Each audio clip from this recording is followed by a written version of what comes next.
The crystal chandelier swayed slightly above the long dining table, its scattered light trembling over untouched plates and polished silver. Robert sat stiffly beneath it, trapped between the weight of luxury and the sting of a single sentence he wished he could unhear. Across from him, Claire's father lifted his wineglass with casual authority, his lips curling as he repeated the phrase that cracked the evening open. She could have married a millionaire. The room froze. Claire's breath faltered. Robert's jaw tightened, not from anger but from something deeper, something bruised, something he'd carried long before stepping into this house. It was the moment that exposed every insecurity, every fear, every silent battle he'd been fighting. And it was only the beginning. What unfolded afterward became a life-changing story of pride, defiance, hidden wounds, and a love tested by power, wealth, and a father's obsession with control. This is the heartwarming story of what happened next, how a small act of kindness, a buried secret from the past, and one dangerous challenge changed all their lives forever.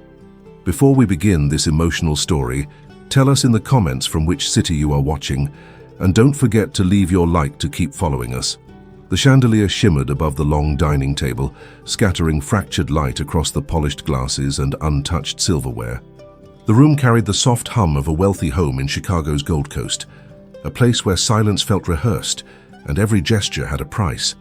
Robert sat at the center of it, shoulders drawn tight beneath a plain white t-shirt that made him stand out against the opulent setting.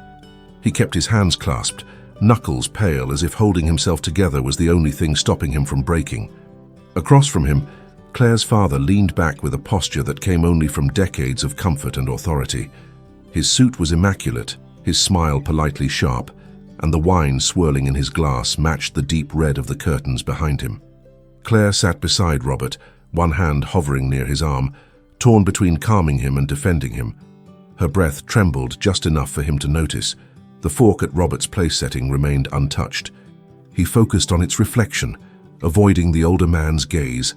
He felt the weight of every detail in the room, the carved wooden panels, the quiet ticking of the antique clock, the way Claire's perfume clung faintly to the air. None of it belonged to him. Not the table, not the confidence, not the easy power the man across from him exuded. "You know," Claire's father said, swirling his wine again, "she could have married a millionaire." He didn't raise his voice. He didn't need to. His tone carried the casual pride of someone stating a fact that elevated him, diminished Robert, and reminded Claire of a path her father believed she'd foolishly abandoned. Robert lifted his head just enough to meet the older man's eyes. Something tightened in his jaw, a small movement but sharp like a door bolted from the inside. Claire reached toward him under the table, her fingers brushing the side of his hand. He didn't pull away, but he didn't close his fingers around hers either. The chandelier above them flickered slightly, catching the tension between the three of them, as if the crystals themselves felt the weight of old expectations and invisible wounds. Claire's father set his glass down gently, the soft clink slicing through the silence. "So tell me, Robert," he continued, leaning forward with a polite smile that felt colder than the winter wind outside their window. "What exactly do you think you can offer her?" Robert exhaled, slow, steady, then looked up, eyes darker than before. Robert's voice didn't come immediately. The pause stretched long enough for Claire to shift slightly in her chair. Her breath caught halfway between fear and hope. The ticking clock on the wall seemed louder now, as if it had stepped closer, waiting for his answer as well. He finally spoke, his tone low but steady. "I can offer her a life where she's not just a trophy on someone's arm." His eyes didn't leave the older man's.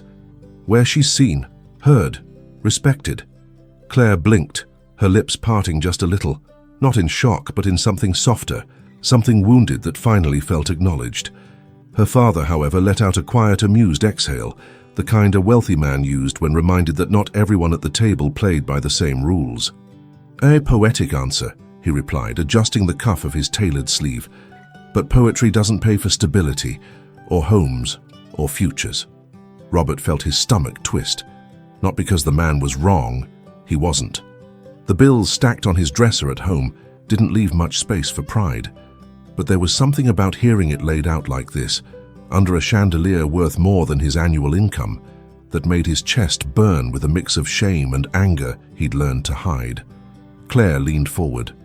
"Dad, stop!" He raised one hand, silencing her without looking in her direction. "Claire, darling, you know I want the best for you. A wealthy woman has options. Life doesn't have to be a struggle." Robert closed his eyes just for a heartbeat. The words wealthy woman hung in the room like a label he could never peel off Claire's identity. He knew she hated it, but her father wielded it like a weapon disguised as pride. A server stepped into the room quietly, carrying a silver tray with the next course, but froze mid-step when he sensed the tension. Claire's father gave him a small nod to leave, and the server retreated silently, the door clicking shut behind him. Robert's fingers curled against the edge of the table. When he finally spoke again, his voice cracked just enough for Claire to notice. "I may not have much now, but I'm building something. Slowly, honestly." Her father's eyebrows lifted. "A struggling student with a dream," he murmured. "How romantic." Claire inhaled sharply, her frustration rising to the surface. But before she could speak, Robert pushed back his chair slightly, not standing, just shifting his weight, grounding himself. "What I offer her," he said, meeting the man's gaze again, "isn't something you can measure in bank statements." The chandelier's crystals trembled faintly as a draft moved through the vents, scattering new shards of light. And then, unexpectedly, Claire's father smiled, small, knowing, dangerous. "Well then," he said softly, "let's test that." Claire's breath hitched at her father's words. The air shifted, subtle, cold, like the moment before a storm breaks over Lake Michigan. Robert straightened just enough to show he wasn't intimidated, though Claire could see the tension tightening his shoulders. Her father reached for his wineglass with unhurried ease, as if he'd been planning this moment long before the dinner even began. "What do you mean, test that?" Claire asked, her voice low but trembling. She pushed a strand of hair behind her ear, a nervous gesture she'd tried to outgrow for years. Her father didn't look at her. His eyes stayed on Robert. "Since you insist," he said, swirling his wine, "that what you offer my daughter is beyond money, beyond comfort, then surely you won't mind proving it." The glass paused mid-air. A man who wants to build a future should be able to stand on his own feet, without her support, without mine. Robert leaned back slightly, steadying his breath. "I've been standing on my own feet since I was 16, he said. "I don't need—" "That's not what concerns me." The older man interrupted without raising his tone. "What concerns me is whether you can provide stability, whether Claire will end up paying your bills, carrying your burdens, sacrificing her future for your idealism." Claire's jaw tightened. "Dad, stop talking about him like—" "Claire," he said again, still without looking at her, "you chose him, and choices have consequences, sometimes painful ones." Robert's hands tightened on his knees under the table. He didn't look away, not this time. "What exactly do you want from me?" he asked. The older man set his glass down gently on the tablecloth, the click echoing louder than it should have. He reached inside his jacket pocket, pulled out a folded sheet of paper, and placed it on the table between them. It was crisp, freshly printed, with the sharp smell of toner still clinging to it. Claire blinked. "Dad, what is that?" "A proposal," he said. "A challenge, if you prefer." Robert didn't touch the paper yet. He watched the man's steady expression, the subtle satisfaction behind his eyes, the way someone looks before unveiling a trap decorated as an opportunity. "If you want to prove you can take care of Claire," the father continued, "then you'll do this, within 30 days. Claire reached for the paper first, her fingers trembling as she unfolded it. Her eyes scanned the text, widening with every line. She pressed a hand to her mouth, whispering, "Dad, no. You can't ask him to—" Robert leaned in, finally pulling the paper closer, his breath quiet but uneven. Whatever he was about to read, whatever her father had planned, hung in the air like the opening crack of a long-buried secret. Robert's eyes moved slowly down the page, each line tightening something inside his chest. Claire watched him, her fingers hovering inches above the table, as if ready to snatch the paper back and burn it before he could finish reading. Her father observed them both with the quiet satisfaction of a man who believed he understood life better than anyone else in the room. The document wasn't long, half a page, clear, structured, merciless. Robert exhaled quietly. "You want me to get a full-time job," he murmured, scanning the first condition. "Not a casual job," Claire's father corrected, resting his elbows on the armrests. "A real one, with prospects, with worth." Claire closed her eyes for a moment, as if steadying herself. "Dad, he already works part-time while studying." "That is not what I said," her father replied, his tone precise. "A man who claims he can build a future should prove he's capable of more than scraping by." Robert kept reading. "Maintain your grades. No financial assistance from Claire. No loans from the family. No relying on Claire's savings." It was all written in the same cold, immaculate font. The final line hit him like a quiet strike to the ribs. "If you fail any of these conditions, you agree to step back from Claire until you re-establish stability." Claire's breath caught. "Dad, you're asking him to prove whether he deserves to be with me." "I'm asking him," her father corrected softly, "to show he won't pull you into his struggle, that he won't anchor you to a life beneath your potential." Robert folded the paper slowly, placing it back on the table with deliberate care. He didn't look angry. He didn't raise his voice. But something behind his eyes shifted. Something raw, something older than tonight's dinner. "So," he said, fingers tapping once against the tablecloth, "if I do all this, in 30 days, what happens then?" Her father leaned back, crossing one leg over the other. "Then I'll step aside completely. No more comments, no more doubts, no more barriers." His gaze sharpened. "You'll have my blessing." Claire shook her head violently. "I don't need your blessing." "But he might," her father replied. Robert's jaw tightened again, but not from anger this time. From calculation. From the quiet recognition of a man who had spent most of his life fighting battles others never saw. Claire reached for his hand, this time gripping it tightly. "Robert, you don't have to do this. This is manipulative. He's testing you not because he doubts you, but because he wants to break you." Her father didn't deny it. His silence was louder than any confession. Robert stared at the folded paper, at the chandelier reflecting in its white crease, at the life he wanted, at the woman sitting beside him, trembling. Then he looked up. "What if I say yes?" he asked. The older man's smile grew by barely a millimeter. "Then we see what you're truly made of." Robert didn't answer immediately. His fingers remained still on the folded paper, but his breathing changed, slow at first, then deeper, as if something long buried was rising to the surface. Claire watched him closely, panic flickering in her eyes. She could sense it, the part of Robert that refused to back down from challenges, even when they came wrapped in humiliation. The dining room felt colder now, not because of the temperature, but because every window, every polished surface seemed to echo the choice forming inside him. Claire's father waited with the serene confidence of a man who believed he had already won. Finally, Robert pushed his chair back and stood up, not abruptly, not dramatically, but with a quiet strength that made the room feel smaller around him. Claire rose halfway from her seat, her hand reaching toward him, unsure whether to pull him back or stand beside him. He looked at her first, not at her father, at her. Her eyes were glistening, her fingers trembling near her lips. She whispered, "Robert, don't do this for him." He shook his head softly. "I'm not doing it for him." A silence settled between them, brief, heavy, intimate. Claire's father watched from his seat with an untouched expression, but something in his gaze sharpened, as if he sensed the moment slipping away from his control. Robert finally turned back to the older man. "You want a test?" he said, his voice low but unwavering. "Fine, I'll take it." Claire closed her eyes, her shoulders sinking in defeat. "But," Robert continued, and the words sliced through the room. Claire's father straightened slightly.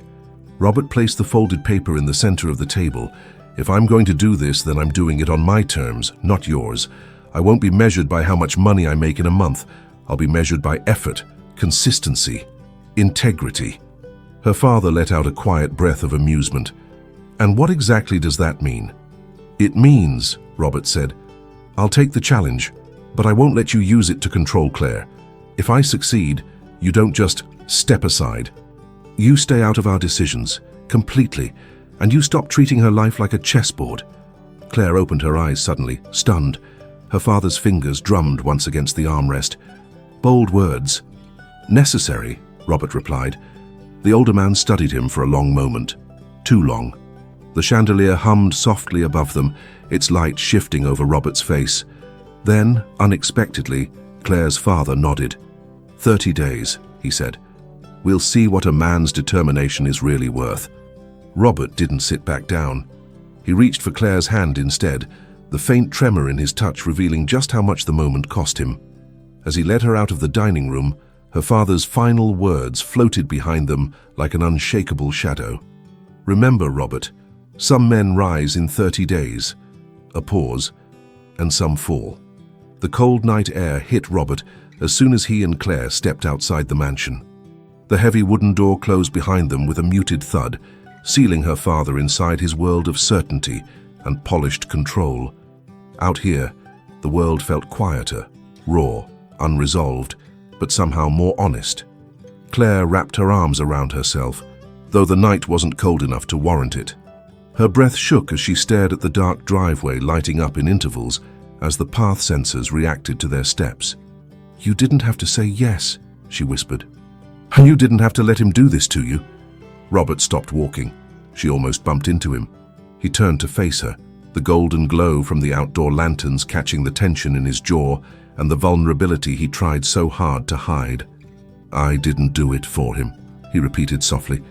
"I did it because I want our life to be ours, not dictated by him, not questioned by anyone." His voice softened. "And I want to prove something. To myself, not to your father." Claire's eyes shimmered. She stepped closer, her hands brushing his chest, her voice barely audible. "Robert, you already prove yourself every day."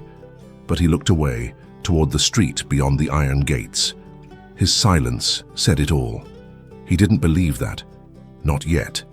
Maybe not ever.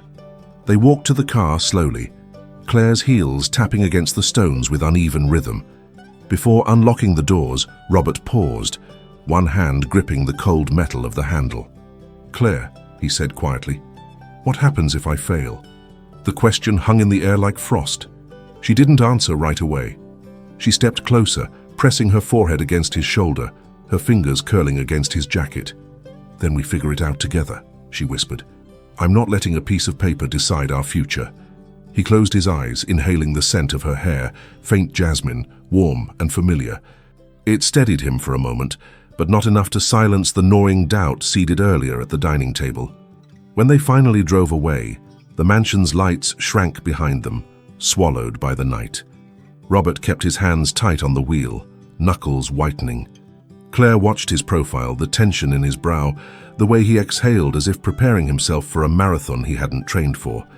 Their silence was thick, but not empty. It carried questions neither of them wanted to voice. As they stopped at a red light downtown, Robert finally spoke. "Tomorrow," he said, eyes fixed on the glowing signal ahead. "I start tomorrow." Claire nodded, though fear flickered beneath her calm expression, and just before the light turned green, she reached for his hand. "Whatever happens," she whispered, "don't lose yourself in his challenge." But the light changed, bright, urgent, and Robert drove forward without answering, the words still echoing inside him. Robert didn't sleep that night. The apartment was dark, except for the faint streetlight bleeding through the blinds, casting thin lines of gold across the floor. Claire had fallen asleep on the couch, exhaustion weighing down her usually bright presence. She'd curled into herself like someone holding onto a fragile hope, one that might slip away if she loosened her grip. Robert sat at the small kitchen table, elbows resting on its scratched surface. Bills lay scattered in front of him, tuition notices, rent reminders, the electricity invoice he'd been avoiding for 2 weeks. They formed a quiet constellation of pressure, nothing new, but suddenly heavier under the 30-day shadow looming over him. He rubbed his eyes. His chest felt tight. He kept hearing Claire's father's voice in his head. "Some men rise, some fall." The sentence looped until it felt like a prophecy he was trying and failing to outrun. Around 3 a.m. Sir Robert stood, grabbed his laptop and opened job listings. The blue glow illuminated his tired face. He clicked through openings that matched nothing he'd studied for, roles that demanded experience he didn't have, positions that paid barely more than his current part-time campus job. But he applied anyway, every single one. By the time dawn broke, pale and hesitant through their windows, he'd sent out 23 applications. When Claire woke up, she found him still at the table, shoulders hunched, eyes reddened. She approached softly, placing a hand on his back. "Robert, talk to me." He tried to smile, but it looked more like a wince. "I'm fine, just getting started." She studied him, reading what he didn't say. "You didn't sleep?" "No," he admitted. "Couldn't." Claire sat across from him, pulling her knees up to her chest. "You're doing too much too fast. You're burning yourself before the race starts." "I don't have time to be careful," he said quietly. "Not with this." Claire shook her head. "This isn't a competition you win by breaking yourself." He leaned back, staring at the worn ceiling. "It's not about winning. It's about proving I'm not the burden your father thinks I am." Claire flinched as if the words physically struck her. Before she could respond, Robert's laptop pinged, an email notification. He stiffened, exchanging a glance with her. She whispered, "Open it." He clicked. A job interview request. Not a high-paying job, not glamorous, but full-time, real, stable. Claire's hand flew to her mouth, not in excitement, something else, something like dread mixed with hope. Robert stared at the screen, breath shallow. This was the beginning, or the beginning of the end. The interview took place in a modest office building on the south side of Chicago, the kind with flickering hallway lights and a faint smell of burnt coffee lingering from early morning workers. Robert arrived 15 minutes early, wearing his only clean button-down shirt, one he ironed twice the night before until every crease looked intentional. He sat in the waiting area, clutching the strap of his worn backpack. His knee bounced involuntarily. Every time the receptionist lifted her eyes, he forced himself to stop, only for the tapping to return seconds later. He kept replaying the dinner in his mind, the chandelier, Claire's trembling breath, her father's sharp tone, and now, the 30-day clock ticking louder with every passing second. When the hiring manager finally appeared, a middle-aged woman with tired but kind eyes, she offered him a brief handshake. "Robert Collins, come on in." Her office was small but warm. Family photos lined the desk. A tiny space heater hummed under her chair, and a half-finished mug of tea sat beside a stack of resumes. She gestured for him to sit. "I read through your application," she said, flipping through papers. "You're a full-time student, right?" "Yes," Robert answered, "but I'm willing to work nights, early mornings, weekends, whatever it takes." She raised an eyebrow, not in disapproval but in curiosity. "Your grades are good, but you already have a part-time job. Why take on another full-time one?" Robert hesitated. He couldn't tell her the truth, that he was essentially in a challenge orchestrated by a wealthy man who thought he was unworthy of his daughter. It would sound ridiculous. So he chose the piece of truth that hurt less. "I need stability," he said quietly. "I need to take control of my life." She studied him for a moment. Her expression softened. "Tell me about the last time you faced something difficult and pushed through it." Robert swallowed. Memories flickered. Too many. Too painful. Sleeping in a friend's garage after his parents lost everything. Working double shifts at 18 to keep himself in school. Nights he went to bed hungry so he could pay rent. But he didn't dramatize any of it. "I've been pushing through things for a long time," he said. "I just need someone to give me a chance." Something in his voice, raw, steady, quietly desperate, shifted her posture. She closed the folder. "You start Monday." Robert blinked. Sorry, what?" "You start Monday," she repeated, smiling softly. "I think you're exactly the kind of person we need here." When he stepped outside the building, the winter air hit him hard, not cold, electric. He stood on the sidewalk, staring at the sky as if waiting for it to acknowledge him. Then he pulled out his phone. Claire's name lit the screen before he even typed. Got the job. He hit send. Seconds later, his phone buzzed. But the message he received wasn't what he expected. It wasn't joy. It wasn't relief. It was, "We need to talk. Come home." A tight knot formed in his stomach as he began walking. the city suddenly feeling heavier around him. The torn pieces of the check still lay scattered across the living room floor, white fragments glowing against the dim light from the street lamp outside. Claire stared at them as if trying to understand what had just happened, what it meant for him, for her, for them. Robert leaned forward with his elbows on his knees, his hands clasped, head bowed as though he were bracing for an impact that hadn't yet come. She moved first. Slow, careful, as if one wrong step could shatter everything still holding them together. She sat beside him, her knee brushing his, her breath unsteady. "Why did you tear it?" she whispered. Robert didn't lift his head. "Because I'm tired." His voice came rough, scraped raw. "Tired of your father treating you like a prize. Tired of feeling like I'm worth less because I don't come from money. Tired of fighting to prove that loving you isn't a mistake." Her fingers tightened around the fabric of her coat. "Loving me is not a mistake." He finally lifted his gaze. His eyes were exhausted, deeply, painfully, but honest. "Then why does it feel like I'm always one step away from losing you to someone who can give you everything I can't?" Claire inhaled sharply, her shoulders shaking. "Robert, you think money is what I want. You think comfort is what I need."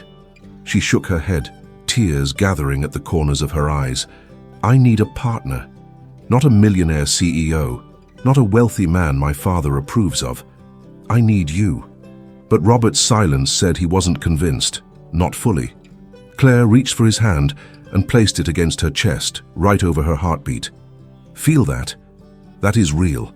That is mine. And it's yours, no matter what my father thinks." For the first time since that dinner, something in Robert softened. But then Claire whispered words that made his stomach tighten again. "There's something I didn't tell you." Her hand slipped from his. She stood, walked to the small drawer by the bookshelf, and pulled out a folded document. She hesitated before giving it to him, her fingers trembling, her breath catching. "What is this?" Robert asked. "A letter from my father's lawyer," she murmured. "It came yesterday. I didn't want to show you because I knew you were already overwhelmed." He unfolded it slowly. His eyes scanned the page. His heart stopped. It wasn't a legal threat. It wasn't about him. It was about Claire, her inheritance, her trust fund, the one she'd never used, not once. Her father was freezing it, until she reconsidered her relationship choices. Robert looked up sharply. "Claire, this is unbelievable. He can," she whispered. "And he will." He stood pacing, anger trembling through him. "He's punishing you because of me. He's taking your security, your future." Claire stepped in front of him, placing both hands on his chest. "No, he's underestimating me, and underestimating you." Her voice steadied. "Robert, I'm choosing you, even if it costs me everything he thinks matters." He froze. The weight of her sacrifice hit him like a blow. Her eyes filled again, but now with certainty, not fear. "You're not the one who has to prove anything anymore," she whispered. "He is." Robert's throat tightened. He pulled her into his arms, the kind of embrace that breaks and heals at once. She held onto him just as tightly, her face pressed against his shoulder. For the first time in weeks, the apartment felt warmer. But outside their window, snow began to fall, quiet, slow, fragile, like a world shifting. And somewhere deep inside, Robert knew. Their battle with her father wasn't over. But the war for their future had just changed direction. In the quiet months that followed, life didn't transform overnight. It unfolded. Robert kept the new job, carrying both exhaustion and purpose in his steps. Claire stood beside him, not out of sacrifice, but out of conviction. Their apartment, once heavy with doubt, slowly filled with warmth, routine, and a love steadier than either of them expected. Her father watched from a distance at first, still held by pride. But pride softened when he saw the truth he had missed. Robert wasn't fighting for approval. He was fighting for a future built with integrity. And Claire wasn't losing anything by choosing him. She was finally choosing herself. When her father eventually visited, the conversation was brief, quiet, awkward. Yet something shifted. No apologies, no speeches. Just recognition. Enough to open a door that had been closed too long. Their wedding months later was small and tender.